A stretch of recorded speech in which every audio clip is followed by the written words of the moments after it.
During quarantine, I just wake up slightly hungover every day.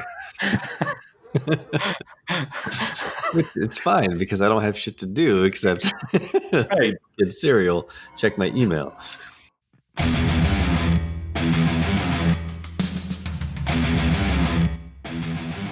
Welcome to Predator Minute, the podcast where we break down the 1987 action sci-fi classic Predator 1 minute at a time. I'm John Zabriskie. And I am Jeff Glover. For a second, I thought you were going to say, and I'm MacGyver. And I am MacGyver. MacGyver. Mac.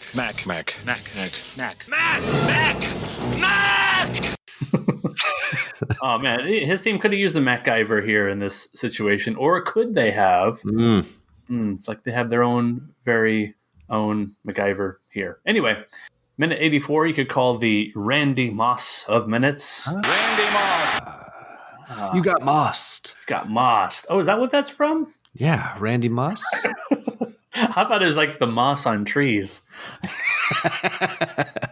That's like Randy Moss's segment on whatever football pre-game show that is. You got mossed. When they show like great catches by wide receivers, and he goes, "You got mossed." You got mossed. Got mossed. Got mossed. Oh, love it. Mm-hmm. You got a good list here. Yeah, these first four are Hall of Famers, and the rest are not. So yeah, Andre Reed, longtime Buffalo Bills wide receiver. Mm-hmm. Does that sound right? Andy Robustelli, defensive end for some 1950s and 60s teams. I forget which ones. His last name sounds like pasta. Yeah, Robustelli with a little marinara and meatballs. I'm hungry. You have Shannon Sharp. Oh, yeah. Yeah. Prince Fielder, son of Cecil Fielder in baseball. Yeah. He wore 84 for the Texas Rangers. Tejas. Roddy White. Rowdy White. That's what I call him. Another guy who we've all owned on our fantasy teams. Yep. Yeah. Gary Clark. He was either a tight end or wide receiver for, it's gone now. He was a football player who wore number 84. Yeah. Played for a team. Yeah, he played for a team. Go city name sports team. You have Antonio Brown. Future Hall of Famer, probably. You have Sterling Sharp, who was one of my favorite players back in the 90s when I was watching the Packers. I was a big Packers fan growing up. So he was one of those just tragic stories of a probably Hall of Fame career cut short. If you look at his numbers, he had like a really good 6 or 7 years, like including that last year. And then he was injured in, I think, the last 2 games. He had a couple stinger tackles that caused some bad neck injuries. And yeah, he went out like that was the end of it. Age of 29, I think. Oh, that's too bad. Yeah. And of course, he's the older brother of Shannon Sharp. Right. I was going to ask, are they related? Yeah. They are related. Yeah. And then I had to throw in Tony Lomac. Lomac. I looked up him, and he played for 2 different teams. I can't remember when. I think back in the 90s. Oh, that's right. 91. I think he played for 2 different teams, and all of his stats consist of a single punt return for the then Phoenix Cardinals. Oh, wow. Yeah. Cardinals love Phoenix. Good job, Tony Lomac. Yeah. Sacrificial Mac. But we're talking minute 84, as we just said. Minute 84 opens with Dutch holding a string in his mouth, and it ends with Dutch pouring some black powder onto a leaf. Have you ever done that, Jeff? Have you ever poured some black powder onto a leaf? No, I did pour some black powder into a tennis ball one time when I was a dumb teenager. What did you do with that tennis ball? I shoved it into a stump and lit it on fire. Nice. And watched it blow up. That sounds awesome. It was in my friend's backyard. We opened up or cut a hole in a tennis ball and took a bunch of, I remember what the fireworks were. Maybe those like, what do they call them? Like whistling Pete's or something. Whistling Pete's. I don't know. Like these little whistling. Anyway, they also like shoot off firework flame while it whistles. So Yeah. You know what I mean? So we opened a bunch of those up, took all the powder out and put it inside a tennis ball and put a wick in it. But we didn't fill the tennis ball all the way up because we didn't have enough. So I don't know. It was quite anticlimactic, actually. The old whistling Pete trick. Yeah, it didn't work out. Have you ever put some explosive powder on a leaf? I haven't done that, but I was definitely like you growing up where just have kind of spare fireworks laying around, and you would just as you do, you blow up GI Joes, you'd blow up various things. I think one of my favorite tricks, if you call it, I don't know, just playing with explosives, was to take one of those like whistling bees or whatever they're called. Are you talking about the ones that go zzz, and they rotate and they fly into the air? I know what those are. Those are like bloom flowers, something like that. Exactly. I know exactly what you're talking about. It wasn't those; it was something different. But I know what you're talking about. So we learned early on that what you could do is if you put like a rock on it, it would just kind of shoot the flame. It would sit there under that rock and it would just shoot the flame in the direction you wanted it. So at one point we put one of those on top of like an anthill and like just weighed it down and just shot flames right into that sucker. And those ants did not come out anymore. Man, teenage boys are awesome. Yeah. I think one time we put like an M1000 into a glass bottle and just threw that into a lake. We're terrible. Yeah. That's what it always is. Is like it's fun, but you're always just like throwing it into a hole or throwing it into a lake or putting it on a stump. Or holding on to it for as long as you can before letting go. Yeah, that's the smart way to do it. That's the smart way. Yeah, ridiculous. Fun with fireworks. One time we had a bag of fireworks. We had gone to the Indian res and gotten a bag of fireworks, and we were, as we were teenagers, we were like driving around and letting off fireworks in various places, like school parking lots and shit, wherever we could go. And at one point, a Roman candle shot landed in our bag of fireworks, and the whole bag of fireworks went off. It was quite spectacular, but it kind of ruined the evening. No kidding. Yeah. It was really cool, but I mean, it was cool. Yeah, it was. I always wondered what that would look like if that happened, but yeah. Oh man, but yeah, more to your point about blowing stuff up and being creative with your explosives. We're seeing Dutch do that here. So if you want to take us from the top of minute 84, please do so. Yeah, let's get into it. So this is kind of a MacGyver-ish a minute. We see Dutch kind of using the resources he has to try to make some tools to fend off the predator. And so we get sort of a montage here. It's not really like a classic style montage. We'll talk about the camera work here because I think it's pretty cool. But we get carrying over from last minute. Dutch has a string in his mouth as he's kind of pulling on some branches and holding the string, presumably kind of tying some stuff together here. A tree kind of moves in front of the camera and it transitions to him in full like Arnold pose, really getting like Arnold muscles here as he bends this stick that is the bow of a bow and arrow creation here. He kind of bends it over his back, and then we get back, and then we get another transition where he is stringing up the bow, and then we cut to Dutch firing the bow and arrow, and miraculously that arrow just goes right through an entire tree trunk, which is quite incredible.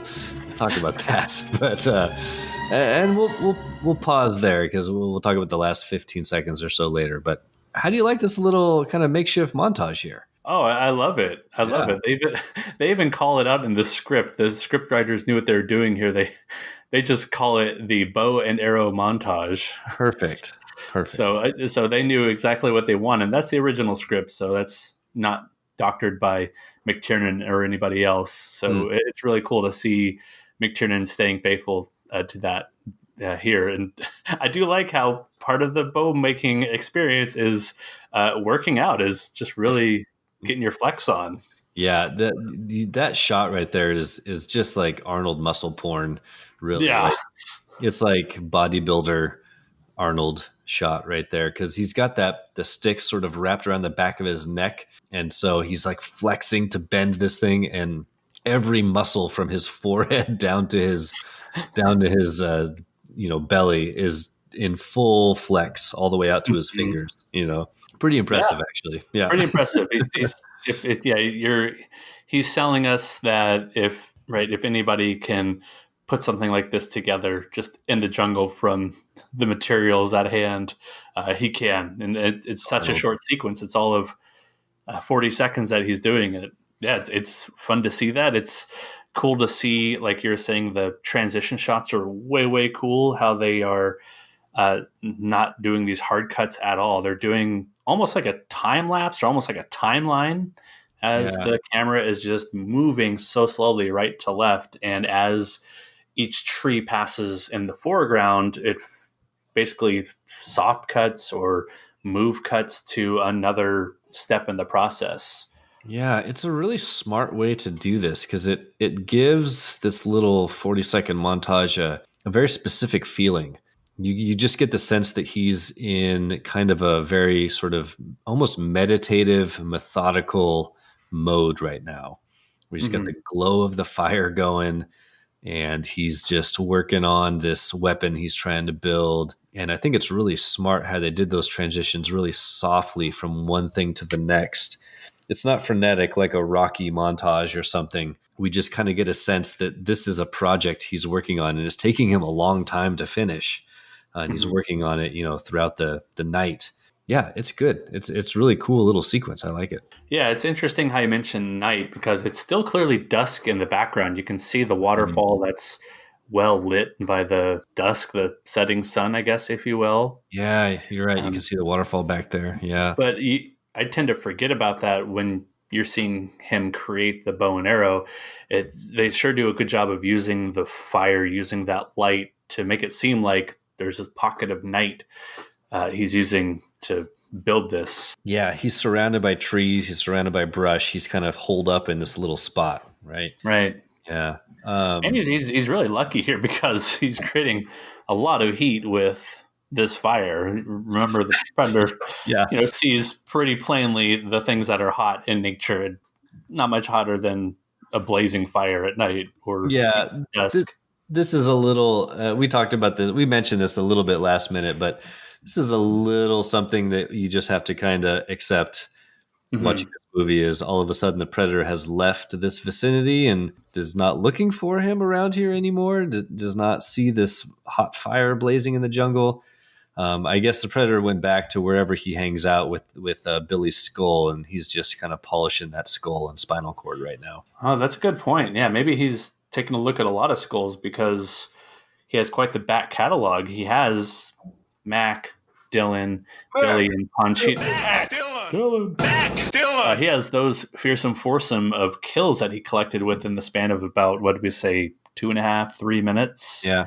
Yeah, he has quite the collection. Kind of like when you are a collector and you just make a big pickup, you buy a good lot of games, NES games and a couple consoles. You want to hurry home and start breaking those down. Dig into it, man. Yeah. Dig into them. Look up those prices for complete inbox, new inbox, loose prices. And I guess, the predator has to sleep too. He's probably tired. He's had quite the day. Yeah.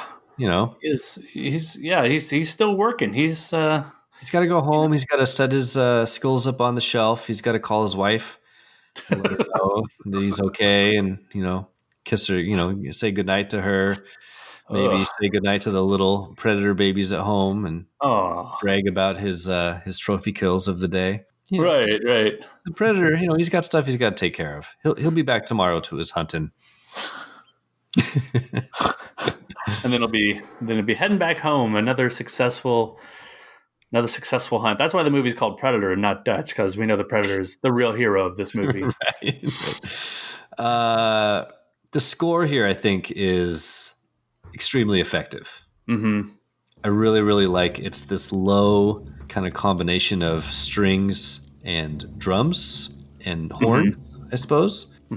It's real soft, and you kind of get punctuated with some drums, and then the horns kind of dun dun dun dun in there as he's kind of putting the bow together. And I don't know, I like the juxtaposition of that score along with this little montage here. Yeah, I like the score too. Classic Alan Silvestri throwing in some Back to the Future xylophones there too. That little like that too. So I think it's a good moment of methodic music, but also some suspense. It's like the suspense is ratcheting up just as much as the suspense he's building, like the little physical suspense he's building with that bent bow. Yeah, it gets you excited, right?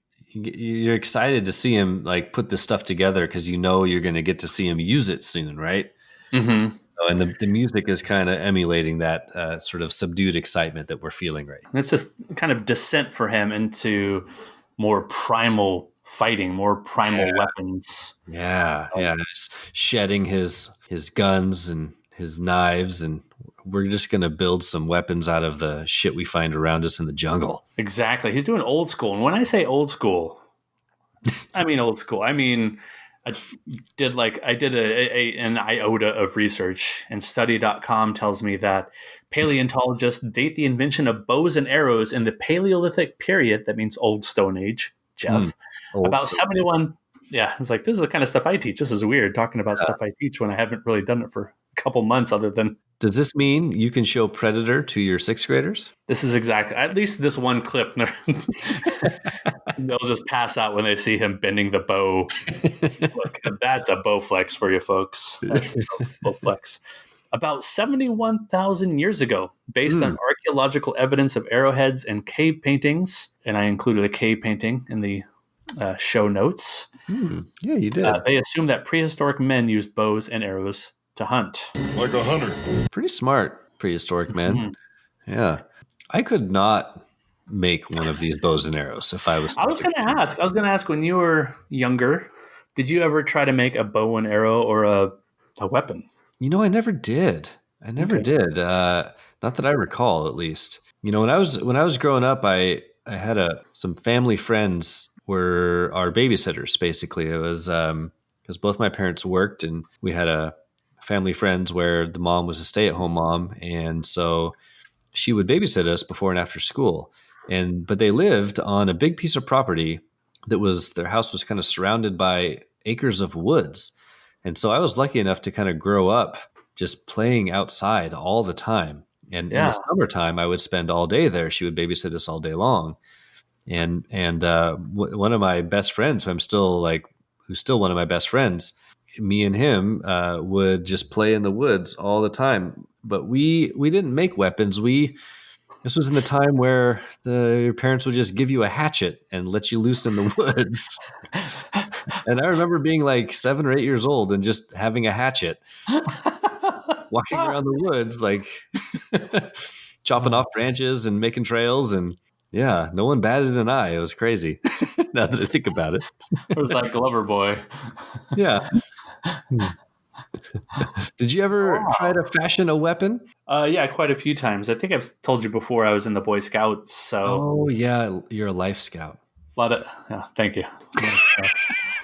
Thank you for reminding me. Heart. That shouldn't heart. That shouldn't hurt like it does, but it still hurts for some reason. Anyway, a lot of whittling time in the Boy Scouts, and then when you weren't whittling, you were creating some kind of trap or weapon. But my real weapon making was like in the middle school times where I'd go like hang out at friends' houses after school. There's one particular friend who had like a good amount of tools in his garage, and we were big Ninja Turtle fans. So he and I we made nunchucks back in the day. Yes. Dare I ask you, like, to describe what these looked like? So, I mean, and I have like a real pair of working nunchucks to this day for some reason, just pick them up at a garage sale or something. Wow. Did you keep them under your bed just in case? Just in case. hit myself in the nuts in case of emergency. Right. Yeah. Man down. Burglar's not expecting a guy to come down the stairs with nunchucks. I mean, right. He's going to turn around and run away. Michelangelo. Was it like two like wooden dowels held together with a string? That's it. No, two wooden dowels. Yes, held together by like a janky chain, like a wallet chain, basically. Right. And my best and worst memory was when I was showing this to Aaron. Like, I guess I was probably like in the 7th grade, and he was probably in the I don't know, 3rd or 4th grade, and he was sitting on the couch, and I was about 10 feet away from him, and I was like, Aaron, check this out.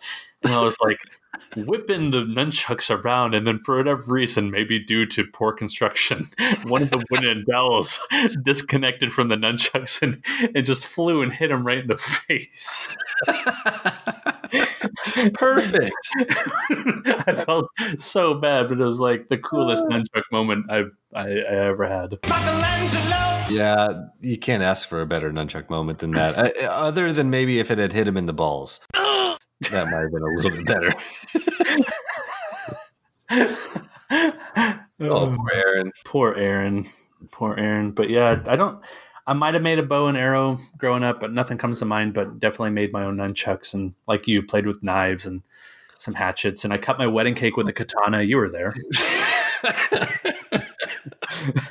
It's very neckbeardish of you. I didn't know that. Is that a neckbeard thing? There's a lot of like neckbeard memes where it's like a neckbeardish guy, wearing a fedora and like holding a katana or a blade. Yeah. And being like, while you were talking to girls, I studied the blade. Or whatever. I studied my lady. Still have that katana somewhere. For the record, everybody, John is not a neckbeard, and it's all jokes. All right, so where were we? Jinx. Oh, okay. Last thing, just to give a little bit of background here about what he's creating. Back. I referred back to the Internet Movie Firearms Database. Oh, haven't heard from them in a while. Yeah, it's been a while. Wow. He is making what is called a custom torque bow. Oh. And here's their little diatribe, whatever. Here's their little description. When preparing to fight the predator, Dutch builds himself a recurve bow with enough strength to send arrows completely through trees. Dutch also builds an explosive tipped arrow and spear by removing the explosive from his M203 ammunition, likely M433 or M406 rounds. In reality, this would not work because of the lack of any kind of detonator on the arrow's whoopsie. But it's called a recurve bow because if you notice the picture I attached to our notes, it's not just a simple like bow, like that just bows out. It like at the ends where the string is notched at the ends, it actually curves back towards the front of the bow. Now, is that to add a little extra tension? Because as you pull on the string, it has to pull that recurved section back in before it can even curve the rest of the bow? You're asking the wrong person, but I'm going to say yes. And I'm also going to say also probably prevents the string from coming off the bow as easily. Oh, sure. Yeah. Well, whatever he does, it's super fucking powerful because that arrow just goes right through like at least a 1 foot wide tree trunk. Yes. That's pretty crazy. Yeah. I love it. Great sound effect too, because they just like whip pan towards the bow, and clearly, like when you slow it down, the arrow is just it's like a prop, just already in the tree. But but they Right. pan to it and then give a good like wah wah wah wah wah wah. Yeah. I'm sure he'll drop it in, but Swing. twang. I'll drop that right in. Yeah, if I need more information, I probably will later on. I'll probably be going to former guest of the show, Toby Capwell, who's an expert on weaponry. I think both medieval and modern, especially when it comes to something like the bow and arrow. Yeah, that would be cool. Have him back on, talk about old style bow and arrows. Yeah. Bows and arrows. I'll have to come up with a name for this because I haven't really put in the thought that I put in the trap names. Yeah. I mean, I have a couple bad ones if you want to hear the bad ones right now. Why not? Yeah. Okay. The first one I wrote was No Strings Attached. I like that one. Okay. And the second one was Bow Piercer. Okay. Yeah. Shout out to Snowpiercer. Good Sure. one. Yeah. I like No Strings Attached. That's good. Okay, no strings attached. So we have Nothing But Net. Yeah. We have Taking Care of Business. And we have No Strings Attached. Yeah. Perfect. Is that a nice segue into the last 15 seconds here? Yeah, and I guess I kind of spoiled it with the description there. Sorry about that. But yeah, take us from the second. Yeah, no, that's what I mean. I think that is a good segue to the last little section here because we get the montage kind of ends with Dutch taking out some explosives. Well, he's taking out some grenades, right? These are some grenades from presumably the underbarrel of his grenade launcher that's attached to his rifle. Yes. And then we cut to Dutch unscrewing the top of one of the grenades and pouring that black powder onto a leaf. And that's the end of the minute. And we'll talk, I suppose we'll talk more about this next minute because they don't really show exactly what he's going to do with this. But you did do a little spoiler there that he's going to attempt to make a little explosive projectile with this. Right. And I think McTiernan is doing a great job of just showing, not telling, because you're looking at these shells and you probably know that these are explosive. So he's pouring it onto a leaf and they don't have to show it right away what he's doing with it. He doesn't go and test this out. That would create too much of a attention getter for the Predator, and it would waste some of his ammo here. So I think it's a great job of showing the audience what he's up to. And again, it gets you excited, right? Like you're like, oh, he's doing something with some gunpowder. Like he's going to make some shit that explodes. I can't wait to see that, how he uses that soon. Right. So it just continues the building of the tension and just getting you excited for the showdown that is inevitably happening soon. Like you were talking about before we started recording, and I kind of hinted at the beginning of this minute discussion, he's being a MacGyver. He's being like a jungle MacGyver. Tonight on MacGyver. This is a MacGyver minute. MacGyver. A very MacGyver minute. MacGyver. Yeah. We talked a lot about MacGyver. Did you want to say anything else about MacGyver? About like maybe a favorite MacGyver moment? Do you want me to recount my favorite moment that I told you beforehand? Or I could just keep that. I think I had that on record, and I could just keep that and maybe even drop it in here. Sure. Yeah. I think we did a pretty good job explaining my favorite MacGyver moment is when he turns a coffin into a jet ski. Let's just get it out there. Right. Let's put it out there. And before we started officially recording this podcast, we talked about this extensively. So maybe John will drop it in right here. Maybe it's the cold open. I don't know. You do you with your masterful editing skills, but that is my favorite MacGyver moment. All right, I will. Okay. Well, I don't know if I should save it for our official pod if we're talking about it, but I was thinking about my favorite MacGyver thing or escape, I guess it would be. Do you remember a scene where he escapes in a coffin? He's in a coffin and it turns into a jet ski. No, but I feel like there's some steps to fill in there to make it work. Well, it's if you just search on YouTube MacGyver coffin jet ski, like the clip will come up. And what's fucking great about it is like MacGyver's in a coffin and I can't remember why. And there's 4 guys carrying him and they get alerted that MacGyver's in the coffin. Sounds of trouble. Calls him on the radio. It's like, MacGyver's in the coffin. And so they're all carrying guns. Instead of just opening the coffin and shooting the shit out of MacGyver, they're on a bridge and they just throw the coffin over the bridge. Right. Water. And they're like, haha. Yeah, I'm watching it right now. Yeah. Okay, Yeah. they're throwing him in. Yep. And then we get a shot inside of MacGyver, and he has this little remote in his hand. He hits a button, and all the sides of the coffin just fly off. Oh. And all of a sudden, it's a jet ski? Whoa, it's like a wooden jet ski. Like a wood panel jet ski? And he stands up on it, and jet skis away. Do you have a favorite MacGyver moment? That's a good question. I was thinking about that as you were talking about the coffin jet ski combo. It's amazing. I couldn't think of a particular. Well, okay. I guess I could think of like a couple moments. One was I might have talked about this a long time ago. Gosh, probably in the first few minutes. But growing up, I had a friend, Ricky, who in his backyard had a tree house that was quite a ways up, and it was kind of hard to go up this ladder. Yes, back when we were talking about the Snuggle Shack. Oh, yeah. Panchito's going up this rope ladder, and I talked about how hard it is to actually go up a rope ladder. Right. Especially like when you're like a little uncoordinated kid. Mm-hmm. And I remember being really accomplished when I could actually climb up the ladder into his treehouse. And at one point, from his treehouse, he had a zip line that went, I don't know how far. To me, it was probably like 100 feet as a kid, and as an adult, probably like 30. But anyway, it went from the top of this treehouse, which was probably 20 feet up, down to ground level. But when we were up there, like we had to come down, and we really he really wanted to go down the zip line, but the problem was the handle for the zip line was at the bottom. So he ended up saying he was pulling a MacGyver, or he saw it on MacGyver. On MacGyver. Ricky was a huge MacGyver fan, and like he threw his sweatshirt over the rope and like rode his sweatshirt down the zip line. And then when he took the sweatshirt off, like it had this huge burn hole through it. So it's unwearable.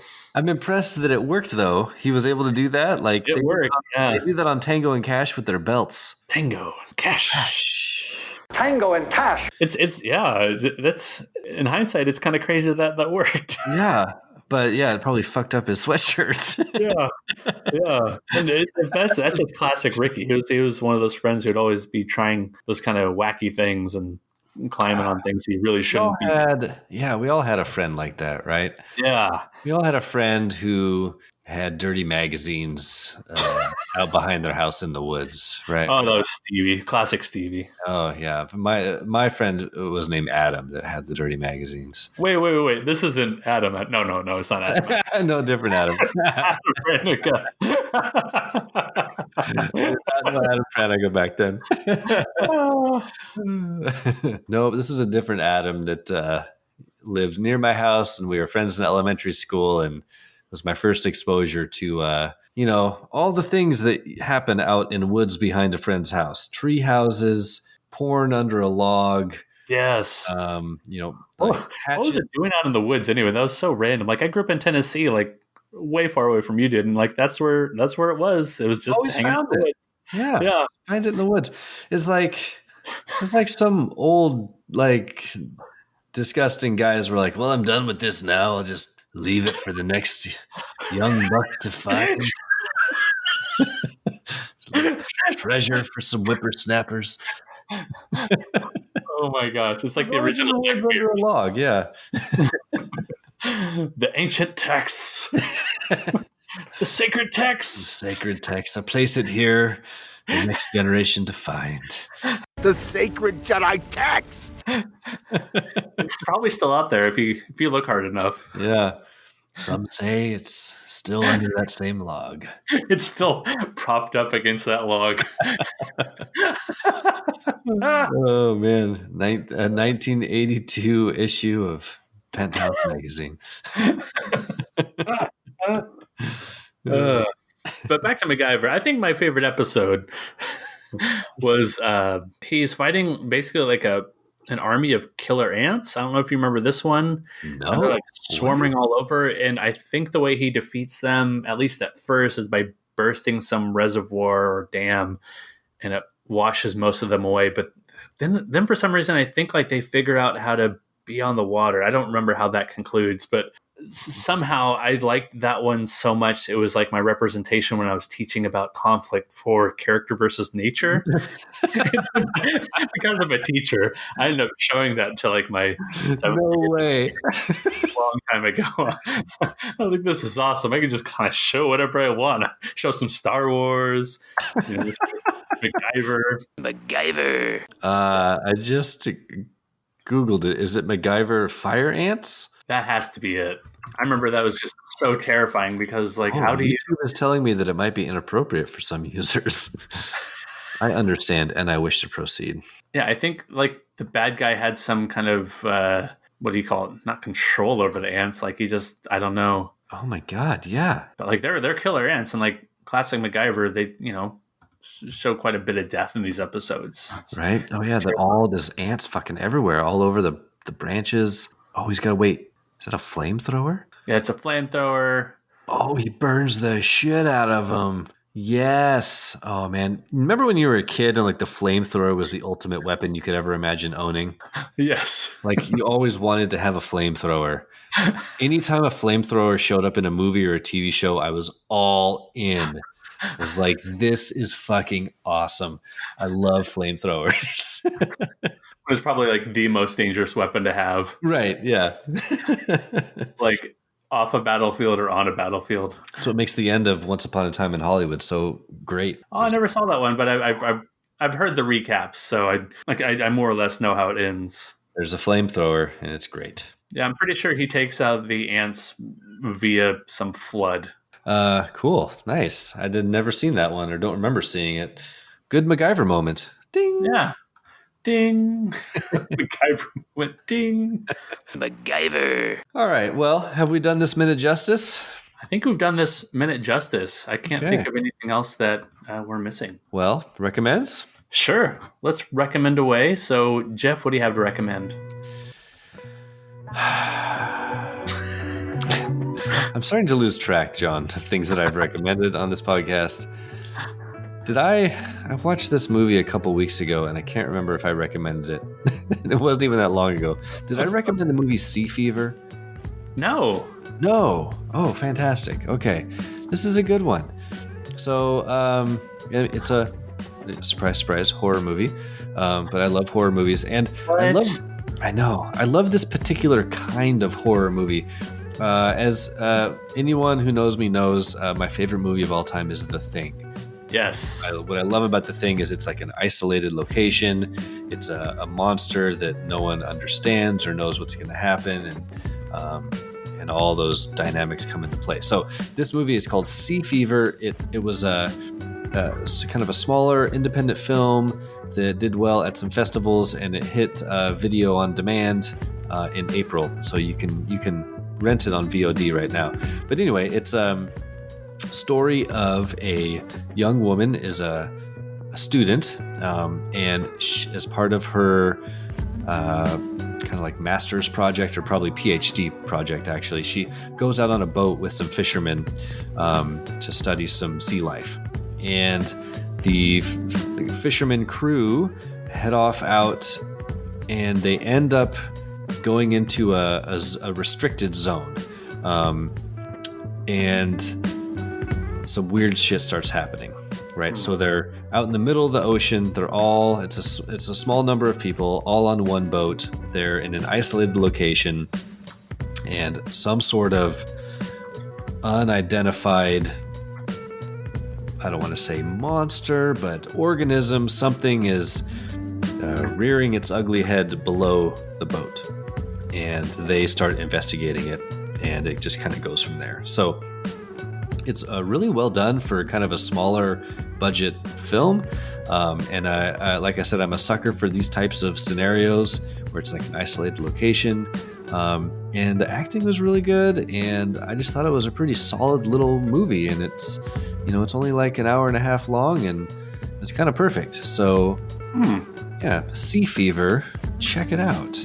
It's cool. Sea Fever. That's like SEA, not the letter C, right? Correct. Okay. And not like SEE, like I see fever. Correct. And strangely enough, I didn't even know this when I watched it, but when I was watching it, in the middle, I turned to my wife. And I was like, oh my God, this is strangely apropos considering our current situation with quarantine and COVID-19 and whatnot. So yeah, there's a little teaser there about a problem that they're having on the boat. So right. Yeah. Stay out of the water. Stay out of the water. Yeah, sea fever. It's pretty cool. Coolness. Yeah. What do you got this week, John? Well, just a couple weeks ago, I don't think I recommended this yet, but I watched End of Watch. Did you ever see End of Watch? End of Watch. That is the Jake Gyllenhaal cop movie? Jake Gyllenhaal, Michael Pena movie. I feel like I saw like the first half hour of that movie, and then for some reason I had to turn it off, and I never finished it. Okay. No, so I don't know anything about it. Super, super intense. The basic layout is that these two hotshot cops in LA are just basically going day to day with almost like a mockumentary style behind it, where they are kind of filming each other. They have their body cams on, just recording their everyday dealings with other police officers and just scummy criminal types and other people too, just like people in their family, those kind of goings on. And it's pretty short. I'm looking at it right now on Netflix. It's only 108 minutes. Oh, it's a Netflix streamer, huh? Yeah, and nice. It's a good one. It's a good one. I think Michael Pena is the MVP of it. It just super quirky and sweet and really sincere as a character. All right, so I'm going to add it to my queue. Yeah, check that out. End of Watch. End of Watch. Nice. End of Watch. But I think that's all for recommends. So, Jeff, where can people find you? Well, as always, I'm on the Twitter. Come follow me there. Jeff Glover. Carl_Hungus314. My name is College Bin Expert. Find me on the Twitter sphere. Well, if you want to see what Predator Minute is tweeting out these days, you can follow us on Twitter at Predator Minute. You can email the show, predatorminute@gmail.com, or you can also join the Facebook group titled the Predator Minute Listeners Palapa. Target the center of the palapa. Target the center of the palapa. Target's the center of the palapa. There's been some good discussion lately. A lot of people posting some things. I asked about how the trap works, staking care of business. Yep, we got some responses there. Yeah. That's cool. Who was that? I think that was Joseph Parker. Hey, Parker! This one's for you! Responded saying that it's meant to pull the predator up into the spikes. That's what all the vines and... Yes, that's it, right? That's the piece we were kind of missing when we were looking at that. It pulls them up into it. Yeah, so join the discussion. Maybe share some cool weapons you've made. Yeah, what did you make when you were a kid looking at porn in the woods? Oh, it's time to make a weapon. I'm all done with that. I'm all done whittling. Oh, gross. Okay, so for all things Predator Minute 84, I'm John Zabriskie. I am Jeff Glover. And until next time, stick around. Stick around. Stick around. Stick around. Dun, dun, dun, dun, dun. Dun, dun, dun, dun.